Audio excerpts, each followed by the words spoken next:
नमस्कार. मी भारत दत्तात्रय कांबळे, राहणार काशेवाडी भवानीपीठ, पुणे मनपाच्या कॉलेजमध्ये राहतो. आज या ठिकाणी पत्रकार परिषद घेण्याचं कारण एवढं की माझ्या भागातील माजी गृहराज्यमंत्री माननीय रमेश बागवे साहेब यांनी महापालिकेची व धर्मदाय चॅरिटी कमिशनरची कशा प्रकारे फसवणूक करून महापालिकेच्या अत्यंत किफायतशीर आणि मौल्यवान अशी किमतीची जागा असलेल्या ठिकाणचा कशा प्रकारे दिशाभूल करून त्या ठिकाणी स्वतःचं वैयक्तिक आर्थिक स्तोत्र सुरू करण्यासाठी खोटे पुरावे, खोटे कागदपत्र, खोट्या नोंदी आणि महापालिकेच्या प्रशासनाच्या अधिकारात असलेल्या अधिकाऱ्यांच्या मार्फत त्यांच्या संगनमताने एक अतिशय मौल्यवान किमतीच्या जागेचा ताबा मिळवून ते इतर दुसऱ्या संस्थेला त्यांच्याबरोबर कुठल्या व्यवहारात त्यांनी ती जागा दिली ते मला अद्याप कळू शकले नाही.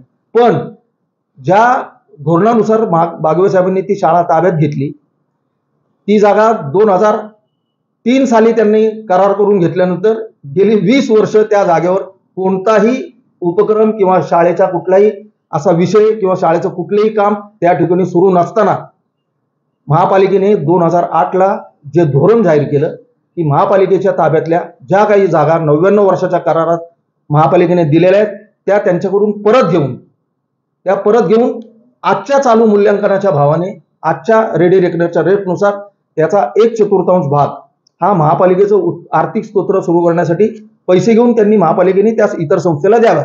पण माननीय राजेंद्र मोटे साहेबांनी एक अतिशय नवा आणि अतिशय असा ऐतिहासिक नोंद या महापालिकेच्या कारभारामध्ये आणि दप्तरीमध्ये त्याची नोंद असलेला एक पुरावा मी आपल्या पत्रकारांच्या माध्यमातून आपल्या समोर ठेवलेला आहे.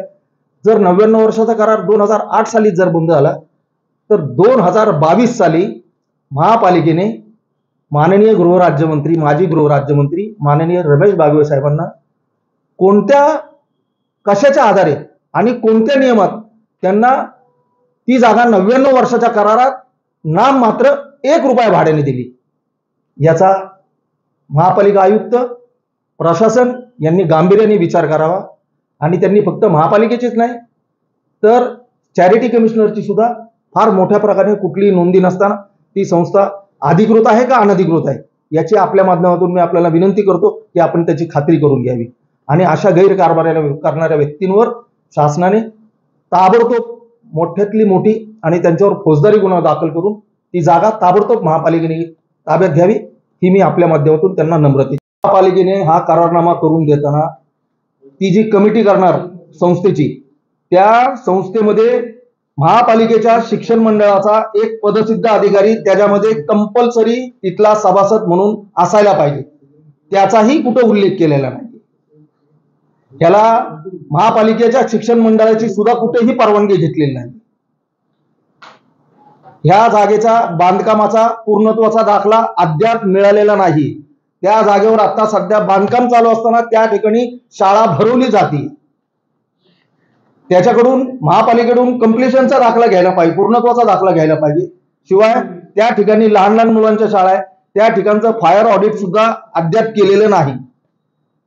मग यांच्या आर्थिक लाभासाठी जर हे असे महापालिकेच्या असलेल्या चांगल्या कमाईच्या ठिकाणी जर स्वतःचा उदरनिर्वाह आणि स्वतःचा आर्थिक स्तोत्र चालवतात तर अशा विरोधात महापालिकेने ताबडतोब ऍक्शन घेऊन यांच्यावर फौजदारी स्वरूपाचा गुन्हा दाखल झाला पाहिजे. आणि ज्या अधिकाऱ्यांनी याच्यामध्ये ह्या करारनाम्यात याच्यामध्ये विशेष करून मी राजेंद्र मोटे साहेबांचं आवर्जून नाव घेणार. 2008 साली जर महापालिकेने 99 वर्षाचा करारच बंद केला तर तुमच्याकडे मी त्यांचं पत्र दिलेले. मोटे साहेबांनी 2022 साली यांना 99 वर्षाचा करार 1 रुपया नाममात्र भाड्याने कुठल्या अधिकारात दिला? मग कशावरून हे सिद्ध होत नाही की याच्यामध्ये राजेंद्र मोटे आणि प्रशासनातील काय अधिकारी यांच्या संगनमताने हा संपूर्ण घोडे बाजार करून ही जागा ताब्यात घेण्याचा आणि महापालिकेची फसवणूक करण्याचा प्रयत्न केलेला आहे. यांच्या संस्थेमध्ये असलेले वैयक्तिक जे 8 मंडळ यांनी सभासद म्हणून दाखवली यांची चॅरिटी कमिशनरकडे कुठल्याही प्रकारची नोंद नाही. यांचे दरवेळेस प्रत्येक ठिकाणी यांचे सभासद बदली केलेले. माननीय बागवे साहेबांकडे क्रांतीवीर लहुजी वस्ताद साळवे जिम, अरुण कुमार वैद्य स्टेडियम, त्याच्यानंतर अरुण कुमार वैद्य स्टेडियम मधलं क्रांतीवीर लहुजी वस्ताद साळवे बॉक्सिंग रिंग. याच्यातली तुम्हाला हाईट सांगतो. क्रांतीवीर लहुजी वस्ताद साळवे यांच्या नावाने महापालिकेचं सार्वजनिक शौचालय सुद्धा बागवे साहेबांनी चालवायला घेतलेले. याच्यापेक्षा मोठी शोकांतिका कुठलीही म्हणता येणार नाही. महापालिकेचे शौचालय पाडून, शौचालय बारक्या स्वरूपाचे करून, कमी सीटचे करून, त्याच्या पुढं महापालिकेच्या बजेटमधून पैसे खर्च करून त्या ठिकाणी दुकानं काढलीत आणि ती दुकानं सुद्धा भाड्याने दिलेली आहेत. महापालिकेच्या नाल्यावर अनधिकृतपणे गाळे बांधून ते भाजी मंडईसाठी दिलेले. रस्त्यावर ठिकठिकाणी महापालिकेच्या काशेवाडी सारख्या ठिकाणी बागवे साहेबांच्या माध्यमातून आणि त्यांच्या चिरंजीवाच्या माध्यमातून पुणे महापालिकेच्या घोषित असलेल्या जागेवर 40 समाज मंदिरांचे ताबे यांच्या वैयक्तिक वापरासाठी आज या ठिकाणी वापरत आहे. मग हा महापालिका याच्याकडे कशा प्रकारे बघणार आहे? अशा या प्रवृत्तीला महापालिका आणि शासन काय आळा घालणार का नाही? मी आपण पत्रकार बांधवांच्या वतीने वेगवेगळ्या पद्धतीने वेगवेगळी कमिटी त्या ठिकाणी आलेली, वेगवेगळ्या पद्धतीने. मग आता ज्यांनी ह्याच्यात पैसे भरले, कुलदीप रमेश बागवे यांनी पैसे भरले, त्यांच्या खात्यातून पैसे भरले, ते पदाधिकारीच नाहीत.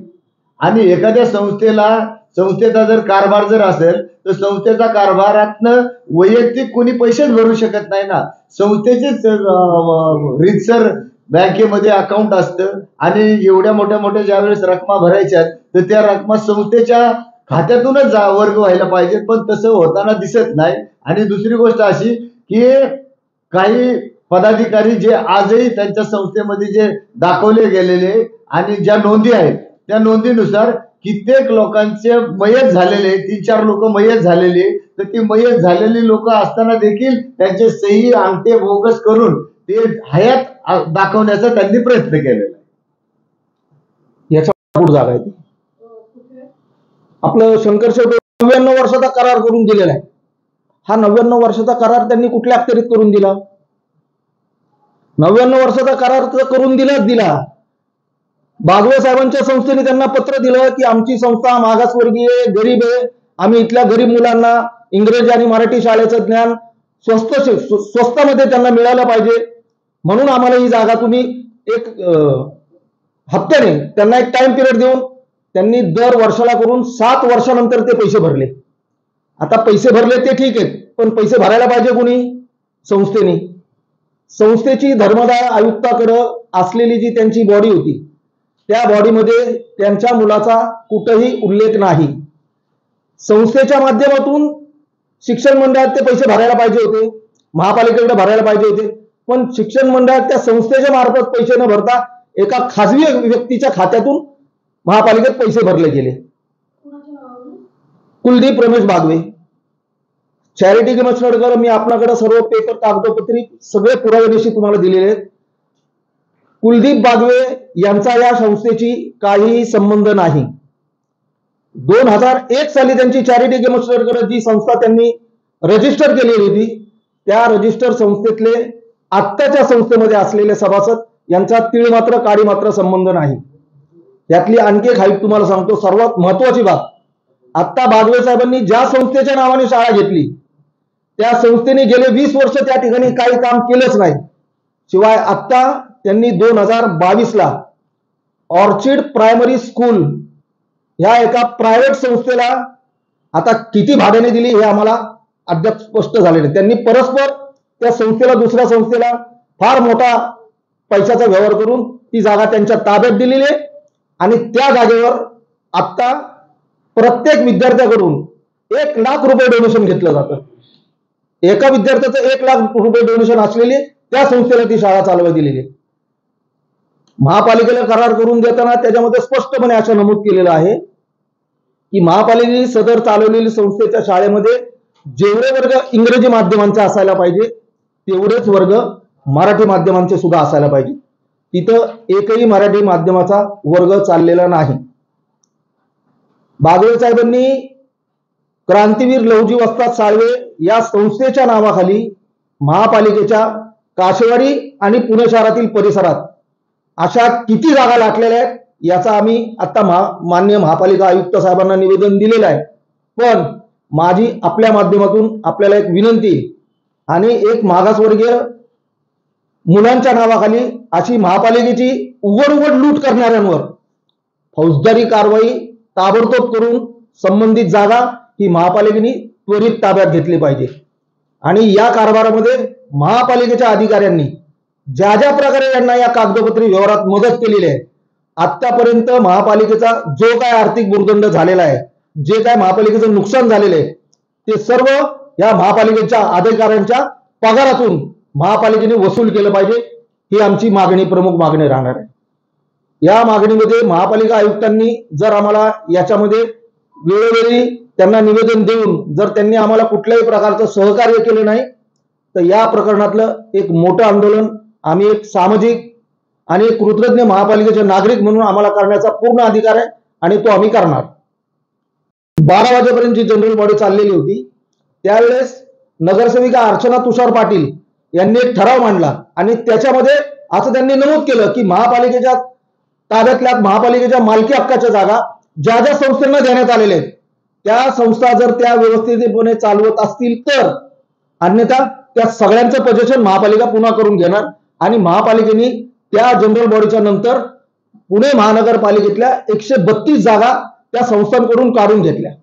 मग 132 संस्था जर काढून घेतल्या तर लहुजी वस्ताद साळवे या संस्थेची ती जागा, त्यांनी तिथं कुठलाही उपक्रम केला नाही, कुठली शाळा चालवली नाही, कुठलं काय नाही, तरी त्यांना 2022 मध्ये